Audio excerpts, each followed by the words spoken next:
ஸ்ரீலங்காவுடைய president election September 2 நடக்கவிருக்கிறது. அதில் ஒரு candidate அன்எக்ஸ்பெக்டடாக திடீர்னு ஃபைல் பண்ணியிருக்காரு. யாருன்னா நமால் ராஜபக்ஷா.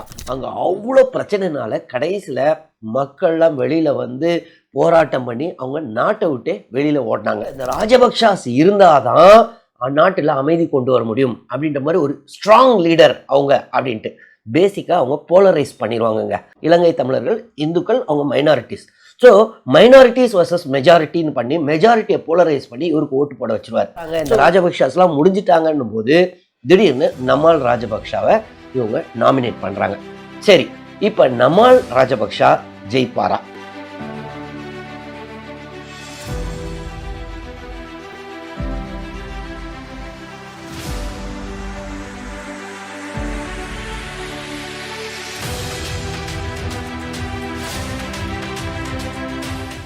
வணக்கம். இஸ்ரேல் ஜபசிங். ஸ்ரீலங்காவுடைய பிரசிடென்ட் எலெக்ஷன் செப்டம்பர் 2 நடக்கவிருக்கிறது. அடுத்த மாதம் 39 பேர் எலெக்ஷனுக்கு நாமினேஷன் ஃபைல் பண்ணியிருக்காங்க. அதில் ஒரு கேண்டிடேட்டு அன்எக்ஸ்பெக்டடாக திடீர்னு ஃபைல் பண்ணியிருக்காரு. யாருன்னா நமால் ராஜபக்ஷா. ராஜபக்ஷா குடும்பமே அரசியலை விட்டு போயிடுச்சு அப்படின்னு நிம்மதி பெருமூச்சு விட்ட குறிப்பாக தமிழர்கள் இப்போ பார்த்தீங்கன்னா திடீர்னு ஒரு ராஜபக்ஷா மீண்டும் அரசியலுக்கு, அதாவது பிரசிடென்ட் எலெக்ஷனுக்கு வராருன்றது. ஏன்னா இது வரைக்கும் யார் வராங்க நினைச்சாங்கன்னா தம்மிகா பெரேரா அப்படின்றது தான் ராஜபக்ஷாவுடைய கட்சியான ஸ்ரீலங்கா பொதுஜன பேரமுனா அப்படின்னு ஒரு கட்சி இருக்கு. ஸோ அந்த கட்சி சார்பாக தம்மிகா பெரேரா தான் கண்டெஸ்ட் பண்ணுறதா இருந்துச்சு. இந்த தம்மிகா பெரேரா பார்த்தீங்கன்னா ஸ்ரீலங்காவுடைய ரிச்சஸ்ட் பர்சன், ராஜபக்ஷா குடும்பத்துக்கு வேண்டப்பட்டவர், மெம்பர் ஆஃப் பார்லிமெண்ட்டாக இருந்தவர். 2019 பார்த்தீங்கன்னா ஸ்ரீலங்காவை வந்துட்டு ஒரு டெவலப்டு கண்ட்ரியாக மாற்றுறதுக்கு, அதாவது 2030 டெவலப்டு கண்ட்ரி ஆக்கிடலாம் அப்படின்னு பெரிய பிளான்லாம் போட்டு கொடுத்தவர். ஆனால் அந்த பிளான் வந்து 3 வருஷத்துல ஸ்ரீலங்கா ஏறக்குறைய பேங்க்ரப்சிக்கு போச்சு. அதுதான் உண்மை. ஸோ அவர் தான் அதோடைய கேண்டிடேட் அப்படின்னு நினச்சிக்கிட்டு இருந்தாங்க. ஆனால் திடீர்னு பார்த்தீங்கன்னா சில நாட்களுக்கு முன்னாடி இப்போ நமால் ராஜபக்ஷா, யாரு? மஹிந்தா ராஜபக்ஷாவுடைய மூத்த மகன். மஹிந்தா ராஜபக்ஷா யாரு? முன்னாளில் பிரசிடென்டா இருந்தாரு, அதற்கு பின்னாடி பிரதமரா இருந்தாரு. ஸோ அவருடைய மகன் பார்த்தீங்கன்னா இப்போ இந்த ஸ்ரீலங்கா பொதுஜன பேரமுனாவுடைய வேட்பாளராக ஆயிட்டாரு. ஸோ வரப்போற எலெக்ஷன்ல இப்போ ராஜபக்ஷா ஜெயிப்பாரா? முதலாவது, இந்த எலெக்ஷன் ஏன் இப்போ வந்திருக்கு? ஏன்னா இப்போ இருக்கிற ரணில் விக்ரமசிங்கே பார்த்தீங்கன்னா 2022 தான் பிரசிடென்ட் ஆனார். ஆனால் ஏன் இப்போ எலெக்ஷன் வருதுன்னா 2019 தான் லாஸ்ட் பிரசிடென்ட் எலெக்ஷன் நடந்துச்சு. ஸோ அந்த எலெக்ஷனில் பார்த்தீங்கன்னா ஒரு பெரிய மெஜாரிட்டியில் கோத்தபாயா ராஜபக்ஷா, யார் அவரு? மஹிந்தா ராஜபக்ஷாவுடைய தம்பி. ஸோ அவர் பிரசிடென்ட் ஆனார், மஹிந்தா ராஜபக்ஷா வந்துட்டு பிரதமர் ஆறாரு. ஸோ கோத்தபாயா ராஜபக்ஷா ஆட்சி செஞ்சுக்கிட்டு இருக்கும்போது தான் ஸ்ரீலங்கா பார்த்தீங்கன்னா அப்படிப்பட்ட பொருளாதார சிக்கலை ஃபேஸ் பண்ணிச்சு. அங்கே அவ்வளோ பிரச்சனைனால கடைசியில் மக்கள்லாம் வெளியில் வந்து போராட்டம் பண்ணி அவங்க நாட்டை விட்டே வெளியில் ஓடினாங்க.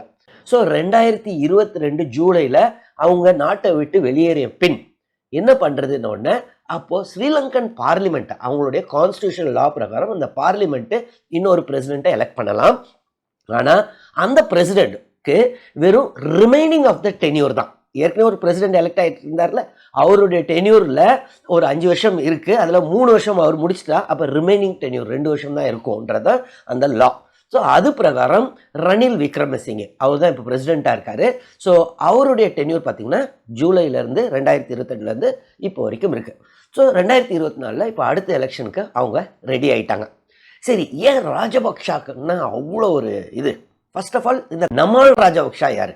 அவர் பார்த்தீங்கன்னா 38 வயதே நிரம்பியவர், மஹிந்தா ராஜபக்ஷாவுடைய மகன், வெளிநாட்டில் படித்தவர். அதற்கப்புறம் பார்த்தீங்கன்னா ஸ்ரீலங்காவில், அதாவது லா படித்தவர், ஸ்ரீலங்காவில் வந்து லா எக்ஸாமே எழுதுறாருங்க. அந்த லா எக்ஸாம் அப்பயே ஒரு பெரிய கான்ட்ரவர்சி நடந்துச்சு. அங்கே கூட இருந்த ஒருத்தர் பார்த்தீங்கன்னா இல்லை அவர் லா எக்ஸாம் எங்களோட எழுதலை, அவருக்கு மட்டும் தனியாக பிரின்சிபல்லாம் சேர்ந்து ஒரு ரூமில் வச்சு அவருக்கு காப்பி அடிக்க இது பண்ணாங்கன்னாங்க. அதற்கப்புறம் அந்த கம்ப்ளைண்ட் பண்ணார், அவருக்கு நிறைய அடி உதை, அதோட ஒரு ஆள் காணாமல் போயிட்டார். ஸோ அதற்கு அடுத்தது பார்த்தீங்கன்னா அடுத்த கான்ட்ரவர்சியில் சிக்கினார். என்னென்னா இவர் வந்து ஒரு rugby player. So rugby team அங்கே பார்த்தீங்கன்னா ஒருத்தர் வாசிம்ன்றவர் ரொம்ப ஒரு ஃபேமஸான பிளேயர் ஸ்ரீலங்காவில். இந்த வாசிமுக்கும் இவருக்கும் ஏதோ பிரச்சனை வந்துச்சு. திடீர்னு பார்த்தீங்கன்னா வாசிம் ஆக்சிடெண்ட்டில் இறந்துடுறாரு. ஆனால் அதற்கு அப்புறம்தான் இன்வெஸ்டிகேஷன்லாம் பண்ணும்போது இல்லை அது ஒரு கொலைன்னு தெரிஞ்சுது. அந்த கொலைக்கு காரணமே யாருன்னா இந்த நமால் ராஜபக்ஷா தான் அப்படின்னு நிறைய பேர் சொன்னாங்க. ஆனால் அப்போல்லாம் யார் ஆட்சியில் இருக்காங்கன்னா இவருடைய அப்பா தான் பிரசிடெண்ட்டாக இருக்கார். இவங்க சித்தப்பா கோத்தபாய ராஜபக்ஷா அவர் வந்துட்டு அப்போ டிஃபென்ஸ், இதெல்லாம் 2010-11 நடக்குது, டிஃபென்ஸ் செக்ரட்டரியாக இருந்தார். ஸோ அதோட அது இது பண்ணிட்டாங்க. அதற்கு அடுத்தது என்ன பண்ணார்னா இவர் ஒரு டிவி ஸ்போர்ட்ஸ் சேனல் ஆரம்பித்தார். அதில் ஒரு தவறும் இல்லை. ஆனால் அந்த ஸ்போர்ட்ஸ் சேனலுக்கு எக்ஸ்க்ளூசிவ் ரைட் கொடுத்துட்டாங்க. என்ன அப்போ அதுவரை கிரிக்கெட்டை யார் ஒளிபரப்புனாங்கன்னா கிரிக்கெட்டு மற்ற ஸ்போர்ட்ஸ் எல்லாம், கிரிக்கெட் அங்கே ரொம்ப பாப்புலர். ஸோ அந்த டெலிகாஸ்ட் ரைட் யாருக்குன்னா ஸ்டேட் சேனல், கவர்மெண்ட்டோடைய சேனலுக்கு. ஆனால் அந்த கவர்மெண்ட் சேனல்லேருந்து எடுத்து இவருக்கு எக்ஸ்க்ளூசிவ் ரைட் கொடுத்துட்டாங்க.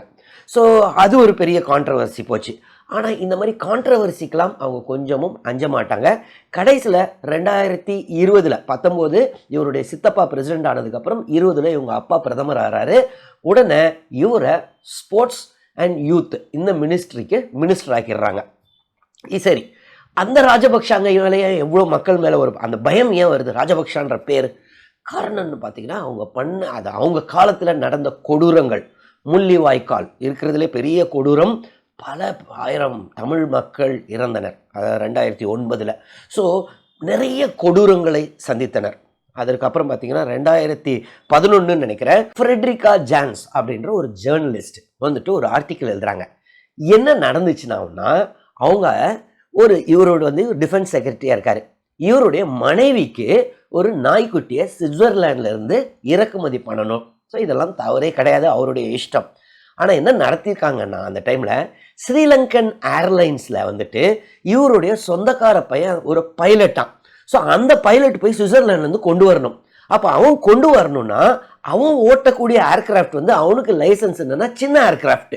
அப்போது அந்த ரூட்டில் உள்ள பெரிய ஏர்கிராஃப்டை மாற்றிட்டு சின்ன ஏர்கிராஃப்டை மாற்றிட்டாங்க. ஏன்னா இவன் பண்ண முடியாதுல்ல, இவனால் இல்லைன்னா போக முடியாத. அப்போ பெரிய ஏர்கிராஃப்ட்னால எத்தனையோ பேசஞ்சர்ஸ் ஏற்கனவே புக் பண்ணியிருப்பாங்கல்ல. ஸோ அவங்களெல்லாம் கேன்சல் பண்ணிவிட்டு இவர் சின்ன ஏர்கிராஃப்ட் ஸோ தட் அந்த நாய்க்குட்டியோட திரும்பி வரலாம் அப்படின்னு. இது தெரிஞ்ச உடனே இந்த ஃப்ரெட்ரிகா அவருக்கு ஃபோன் பண்ணுறாங்க. அப்போ அவர் கண்டபடி திட்டுறாரு, நான் யானையும் கொண்டு வருவேன் நாயையும் கொண்டு வருவேன், அது ஏன் இஷ்டம், நான் தான் கார்கோக்கு பே பண்ணுறேன் நான். உடனே அந்த அம்மா கேட்குறாங்க, அது தப்பு இல்லை சார், ஆனால் நீங்கள் அந்த கொண்டு வரனால உங்கள் சொந்தக்கார பைலட் போகணுன்றதுக்காக ஏர்கிராஃப்டே மாற்றிட்டாங்க. ஏன்னா அவருக்கு சின்ன ஏர்கிராஃப்ட் தான் ஓட்ட தெரியும்னு. அதனால் எத்தனையோ பேசஞ்சர்ஸ் ஏற்கனவே புக் பண்ணவங்களுக்கு அவங்களுக்கு கேன்சல் ஆக போதான்னு. உடனே ஒரு கண்டபடி திட்டியிருக்காருங்க. உன் பேரை மட்டும் நான் வெளியில் சொன்னேன்னா 90% உன்னை அடிச்சே கொண்டுருவாங்க, இதெல்லாம் பப்ளிஷ் பண்ணுற வேலை வச்சுக்காத அப்படின்ட்டு கெட்ட வார்த்தைகளோடு யூஸ் பண்ணியிருக்காரு. அந்த அம்மா அதை மொத்தத்தையும் வாய்ஸ் ரெக்கார்டிங் பண்ணிவிட்டு அதை டிரான்ஸ்கிரிப்டாக பப்ளிஷ் பண்ணிட்டாங்க. சில மாதங்கள்லேயே அந்த நியூஸ் பேப்பரையே பார்த்தீங்கன்னா இந்த ராஜபக்ஷாவுக்கு வேண்டியவங்களை அவங்க வாங்கிட்டாங்க. அதுக்கப்புறம் இந்த அம்மாவை வேலையை விட்டு தூக்கிடுறாங்க. இதற்கப்புறம் நீ கண்டினியூ ஆனால் லசாங்காவுக்கு வழப்பட்ட நிலைமை வந்துருன்னொடனே இந்த அம்மா அங்கேருந்து தப்பிச்சு அமெரிக்காவில் போயிட்டு குழந்தைங்களோட செட்டில் ஆகிட்டாங்க பயத்தில். இந்த லசாங்கான்ற ஒரு ஸ்ரீலங்காவுடைய ஒரு மாடல் ஜேர்னலிஸ்ட்டு. யார் ஆட்சியில் இருந்தாலும் அவங்கள தைரியமாக எதிர்த்து கேட்குறவர், அந்த தைரியம் தான் அவருடைய பேரே. ஸோ அவருக்கு 2005-6லலாம் பார்த்தீங்கன்னா நிறைய அப்பாவிகள் கொல்லப்படுகிறாங்க, ஹியூமன் ரைட்ஸ் வயலேஷன் நடக்குது தமிழ் ஏரியாலலாம் எழுத ஆரம்பிக்கிறாரு. ஆனால் இவங்க அதை கொஞ்சம் கொஞ்சமாக மிரட்டுறாங்க, அவர் வீட்டுக்கே த்ரெட் அனுப்புகிறாங்க. கடைசியில் ஒரு கட்டத்தில் இதுக்கு மேலே இந்த ஆளை வைக்க முடியாதுன்ட்டு பட்ட பகல்லங்க ஆளுங்களை வச்சு கொண்டுடுறாங்க. அப்போ மஹிந்தா ராஜபக்ஷா அவர் யார், கோத்தபாயா ராஜபக்ஷா, நான் சொன்னேன்ல டிஃபென்ஸ் செக்ரட்டரியாக இருந்தார். அவர் தன்னுடைய மனைவிக்காக நாய்க்குட்டியை வர்றதுக்காக ஸ்பெஷல் ஏர்கிராஃப்டெல்லாம் மாற்றினது. ஸோ அவருடைய அண்ணன் தான் மஹிந்தா ராஜபக்ஷா. அவர் அப்போ பிரசிடெண்ட்டாக இருக்கிறார். ஸோ அவர் ஒரு மீட்டிங்கில் இருந்திருக்காராம். அந்த டைமில் இந்த லசாங்கா இஷ்யூ நடந்தப்போ ஏதோ ஒரு மீட்டிங்கில் அங்கே கூட இருந்த அந்த மீட்டிங் அட்டன் பண்ணவர் பின்னாளில் ஒரு இன்டர்வியூவில் சொல்லியிருக்காரு, அப்போ அவருக்கு ஏதோ ஒரு கால் வந்துச்சு, ஒரு முகம் மாறிச்சு, ரொம்ப நேரம் கேட்டுட்டு இருந்தார், கடைசியில் தலையிலையும் அடித்தாங்களா அப்படின்னு ஒரு வார்த்தை கேட்டாருன்றார். ஸோ இது உண்மையாக பொய்யா யாருனாலும் ரூமரை கிளப்பலாம். ஆனால் அந்த லசாங்கா இறந்ததுக்கு அப்புறம் இவங்க ஒரு கமிட்டி போட்டு ஏதோ இன்வெஸ்டிகேஷன்லாம் பண்ணாங்க, ஒருத்தர் கூட குற்றவாளி இல்லைங்க. ஸோ இப்படிப்பட்டவர்கள் தான் இந்த ராஜபக்ஷாஸ். 2015 பார்த்தீங்கன்னா ஆட்சி மாறிச்சு, பரவாயில்லையே தப்பிக்கிறாங்களே அப்படின்னு பார்த்தா திருப்பி 2019 எலெக்ஷனுக்கு முன்னாடி என்ன நடக்குதுன்னா திடீர்னு ஈஸ்டர் பாம்பிங்னு அது பார்த்தீங்கன்னா ஸ்ரீலங்காவில் ஒரு சில சர்ச்சஸில் பாம்பு வெடிச்சுது. ஸோ அது வந்துட்டு அந்த மொத்த எலெக்ஷனையும் 2019 பிரசிடென்ட் எலெக்ஷனையும் மாற்றி போட்டுச்சு. ஏன்னா இவங்க இந்த ராஜபக்ஷாஸ் இருந்தாதான் நாட்டில் அமைதி கொண்டு வர முடியும் அப்படின்ற மாதிரி ஒரு ஸ்ட்ராங் லீடர் அவங்க அப்படின்ட்டு பேசிக்காக அவங்க போலரைஸ் பண்ணிடுவாங்கங்க. அங்கே பார்த்தீங்கன்னா ஹிந்துஸ் வந்து மைனாரிட்டிஸ், எங்கள் ஸ்ரீலங்காவில் இலங்கை தமிழர்கள் இந்துக்கள் அவங்க மைனாரிட்டிஸ். ஸோ மைனாரிட்டிஸ் வர்சஸ் மெஜாரிட்டின்னு பண்ணி மெஜாரிட்டியை போலரைஸ் பண்ணி இவருக்கு ஓட்டு போட வச்சுருவார். ஸோ அந்த ஸ்ட்ராட்டஜி ஈஸ்டர் பாம்பிங் அப்போ அவங்க தான் இன்வால்வ்டா அப்படின்னு கேட்டிங்கன்னா கார்டியன்ற பெரிய பத்திரிகை அவங்க நிறைய இன்டர்வியூ பண்ணி நீங்கள் வேணால் பாருங்கள், அந்த இதையும் அவங்களே தெளிவாக சொல்கிறாங்க. அந்த இதுக்கு குண்டு வெடிப்புக்கு மிக முக்கிய காரணம் ராஜபக்ஷாவுடைய இது இருக்குது அப்படின்னு. அந்த ஆர்ச் பிஷப்பே கூட யாரையோ பெரிய ஆளை விட்டுட்டு நீங்கள் வேற யாரையோ இது பண்ணுறீங்கலாம் சொன்னாங்க. ஆனால் அதற்கு அப்புறம் இவங்க ஆட்சிக்கு வராங்க, இந்த இதெல்லாம் ஒன்றும் இல்லாமல் போயிடுச்சு இந்த இன்வெஸ்டிகேஷன்லாம். ஸோ இப்படி ஆட்சிக்கு வந்தவர்கள் தான் பின்னாளில் ஒரு 2-3 வருஷத்தில் 2022 அவங்களுக்கு யார் மெஜாரிட்டி ஆளுங்க ஓட்டு போட்டாங்களே அவங்களே இவங்களை அடித்து விரட்டினாங்க. காரணம் என்னென்னா அப்படி ஒரு எக்கனாமிக் மிஸ்மேனேஜ்மெண்ட்டு, அதாவது அந்நிய செலவாணி, அதாவது ஃபாரின் எக்ஸ்சேஞ்செலாம் குறைஞ்சி எக்கனாமி ரொம்ப மோசமாகி கடைசியில் விலைவாசி பயங்கரமாக ஏறின உடனே ஐடியாலஜியாக தான் பிள்ளைங்களுக்குரிய சாப்பாடானோடனே மக்கள் வெளியில் வந்து ஐடியாலஜியாவது ஒன்றாது என் பசங்களுக்கு சாப்பாடு வாங்கி கொடுக்க முடியலன்னா அப்புறம் என்ன ஆட்சின்னு சொல்லி அவங்கள அடித்து விரட்டினாங்க. ஸோ அதற்கு அப்புறம் தான் அந்த 2022 இப்போ இருக்கிற விக்ரமசிங்கவை டெம்பரரியாக அந்த பிரசிடெண்ட்டாக போட்டாங்க. ஸோ அந்த எலெக்ஷன் தான் அது அந்த பீரியட் முடிஞ்சோடனே 24 இந்த செப்டம்பர் 2 எலெக்ஷன் நடக்கவிருக்கிறது. ஸோ இந்த சூழலில் பார்த்தீங்கன்னா ஏற்கனவே வேற யாரோ வரப்போகிறாங்க, இந்த ராஜபக்ஷாஸ்லாம் முடிஞ்சிட்டாங்கன்னும் போது திடீர்னு நமால் ராஜபக்ஷாவை இவங்க நாமினேட் பண்ணுறாங்க. சரி, இப்போ நமால் ராஜபக்ஷா ஜெயிப்பாரா? அதாவது இப்போ 39 கேண்டிடேட் வந்துட்டு இது பண்ணியிருக்காங்க. அதில் 4 பேர் தான் முக்கியமான கேண்டிடேட்ஸு. ஒன்று இப்போ இருக்கிற பிரசிடெண்ட்டான ரணில் விக்ரமசிங்கே. ஸோ ரணில் விக்ரமசிங்கே பார்த்தீங்கன்னா இண்டிபெண்ட்டாக தான் கண்டெஸ்ட் பண்ணுறாரு. ஆனால் அவருக்கு என்ன பாசிட்டிவ்ஸ் பார்த்தீங்கன்னா இந்த 2022 இவர் ஆட்சி வந்ததுக்கு அப்புறம் அந்த எக்கனாமிக்கை ரொம்ப ப்ராப்ளமாக இருந்துச்சுல, அந்த எக்கானமியை ஓரளவு கட்டுப்பாட்டுக்குள்ளே கொண்டு வந்துட்டார். ஸோ இது இவருடைய பாசிட்டிவ் இது. அது இல்லாமல் பயங்கர எக்ஸ்பீரியன்ஸ்டு பர்சன், பல முறை பிரதமராக இருந்தவர். ஸோ அவருக்கு ஒரு வாய்ப்பு இருக்கலாம். அடுத்தது பார்த்தீங்கன்னா முக்கியமான ஆள் யாருன்னா சஜித் பிரேமதாசா. அவர் பார்த்தீங்கன்னா இப்போ அப்போசிஷன் லீடராக இருக்கார். இவருடைய அப்பாவும் ஒரு காலத்தில் பிரசிடெண்ட்டாக இருந்தவர். ஸோ எஸ்ஜேபி பார்ட்டி அவங்க. ஸோ அவருக்கு வாய்ப்புகள் அதிகம் அப்படின்னு சொல்கிறாங்க. யாருக்கு? சஜித் பிரேமதாசாக்கு. மூணாவது முக்கியமான கேண்டிடேட் யாருன்னு பார்த்தீங்கன்னா திசநாயக்கே. ஸோ திசநாயக்கே பார்த்தீங்கன்னா கொஞ்சம் left oriented Marxist leaning. So corruption எல்லாம் ஒழிப்போம் அப்படின்னு சொல்லி ஸோ இவருக்கும் வாய்ப்பு. ஸோ முக்கியமாக 2 கேண்டிடேட், அதாவது கண்டிப்பாக ரணில் விக்ரமசிங்கே நல்ல கேண்டிடேட்னாலும் அவர் வந்து இண்டிபெண்ட்டாக கண்டெஸ்ட் பண்ணுறாரு. ஒரு பாசிட்டிவ் என்னன்னா எக்கனாமி ஓரளவு ஸ்டெபிலைஸ் பண்ணாரு. பட்டு சஜித் பிரேமதாசாக்கும் திசநாயக்கும் நிறைய சான்ஸ் இருக்குன்றாங்க. 4வது கேண்டிடேட் தான் நமால் ராஜபக்ஷா. நமால் ராஜபக்ஷா இவங்க சித்தப்பா தான், ஏன்னா நிறைய ராஜபக்ஷா, அதனால குழப்பமா இருக்கும். குடும்பம் தான் ஆட்சி செஞ்சது. 2019 பிரசிடென்ட் ஆனாரு. அவர் தான் முன்னால டிஃபென்ஸ் செக்ரட்டரி, அந்த நாய்க்குட்டி பைலட்டு. சரி, அவங்க அண்ணன், அதாவது நம்ம நமாலோடைய அப்பா, அவர் யாரு? மஹிந்தா ராஜபக்ஷா. கோத்தபாய ராஜபக்ஷா அவருக்கு சித்தப்பா, மஹிந்தா ராஜபக்ஷா அப்பா. அவர் பிரதமர் ஆயிட்டாரு. இவர் ஸ்போர்ட்ஸ் மினிஸ்டரா இருந்தவர். ஸோ இவரை இப்போ நாமினேட் பண்ணனால இவர் இப்போ 4வது கேண்டிடேட்டு. இவங்க ஸ்ரீலங்கா பொதுஜன பேரமுனாவுடைய கேண்டிடேட்டு. ஜெயிப்பாங்களான வாய்ப்புகள் மிக மிக குறைவுங்க. காரணம் என்னன்னா இவருக்கு ஓட்டு போட்டது யாருன்னா, யாரு? ராஜபக்ஷாங்களுக்கு ஓட்டு போட்டது ஃபேவரட் யாருன்னா அந்த மெஜாரிட்டி பீப்புள். ஆனால் அவங்களாவே வெறுத்து போய் அடித்து விரட்டினவங்க. ஸோ அதனால அவருக்கு பெரிய இது கிடையாது. அதே சமயத்தில் அவருக்குன்னு ஒரு லாயலிஸ்ட் கும்பல் இருக்கு. ஸோ அவங்க ஓட்டு போடலாம். கண்டிப்பாக இவர் தோக்க தான் போகிறாரு, அதில் டவுட்டே இல்லை. சரி, கண்டிப்பாக தோக்க போகிற எலெக்ஷனுக்கு எதுக்கு தான் பையனை இறக்கி தோக்க வைக்கணும்?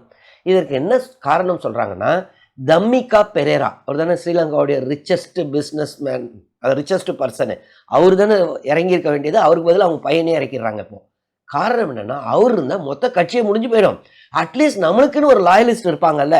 ஸோ அவங்கள வச்சு ஓரளவு ஓட்டை கன்சாலிடேட் பண்ணிட்டா அடுத்த வருஷம் அவங்களுக்கு பார்லிமெண்ட் எலெக்ஷன் உண்டு. ஸோ அப்போ கொஞ்சம் சீட்டு வரட்டும். ஸோ கண்டிப்பாக இந்த வருஷம் பிரசிடென்ட் ஆக வாய்ப்பே இல்லை. யாரு? நமால் ராஜபக்ஷா. அடுத்த வருஷம் பார்லிமெண்ட் எலெக்ஷனும் பிரைம் மினிஸ்டராகவும் வாய்ப்பு இல்லை. ஆனால் அட்லீஸ்ட் கொஞ்சமாவது சீட் இருக்கட்டும் பின்னாளில். ஏன்னா இவருக்கு வயசு வெறும் 38 தானே. ஸோ இவருக்கு ஃப்யூச்சருக்காக தங்களுடைய வம்சம் வந்துட்டு மீண்டும் ஆட்சியில் வரணுன்றதுக்காக ஃப்யூச்சருக்காக இப்போ பிளான் பண்ணி தான் இது பண்ணுறாங்க. அதனால் இப்போத்துக்கு அவர் பிரசிடெண்ட்டாக வாய்ப்பே கிடையாதுன்னு தான் எல்லாரும் சொல்கிறாங்க. இது எப்படியோ என்னை பொறுத்தவரை இந்த நிறைய நம்மளுடைய தமிழ் ஜனத்துக்கு ரொம்ப கொடூரங்கள் செய்தவர்கள் தான் இந்த ராஜபக்ஷாக்கள். ஸோ அவங்க வந்துட்டு இப்போ இல்லைனாலும் எல்லா இடத்துலையும் மனிதத்துவம் தான் இருக்கணுங்க. ஸோ இப்போ ரணில் விக்ரமசிங்கை பொறுத்தவரை அவர் எந்த கட்சி இந்த கட்சி அதெல்லாம் தெரியாது. ஆனால் ஓரளவு பீஸ்ஃபுல் எல்லாரையும் அரவணைத்து செல்லக்கூடியவர்கள் தான் ஆட்சிக்கு வரணும். ஸோ இந்த ராஜபக்ஷாக்கள் இப்போ இல்லை ஃப்யூச்சர்லேயும் வராமல் இருந்தால் தமிழர்களுக்கு மட்டும் இல்லை மொத்த ஸ்ரீலங்கன்ஸுக்குமே அதுதான் நல்லதுன்னு எனக்கு தோணுது. உங்களுக்கு என்ன தோணுது? அதை பற்றி யார் வருவாங்கன்னு நினைக்கிறீங்க? அதெல்லாம் பற்றி கமெண்ட்ஸில் எழுதுங்க. ஏதாவது டவுட்ஸ் இருந்துச்சுனாலும் கமெண்ட்ஸில் எழுதுங்க, நான் கிளாரிஃபை பண்ணுறேன். தொடர்ந்து இந்த சேனல் மூலமாக சந்திப்போம். நன்றி, வணக்கம்.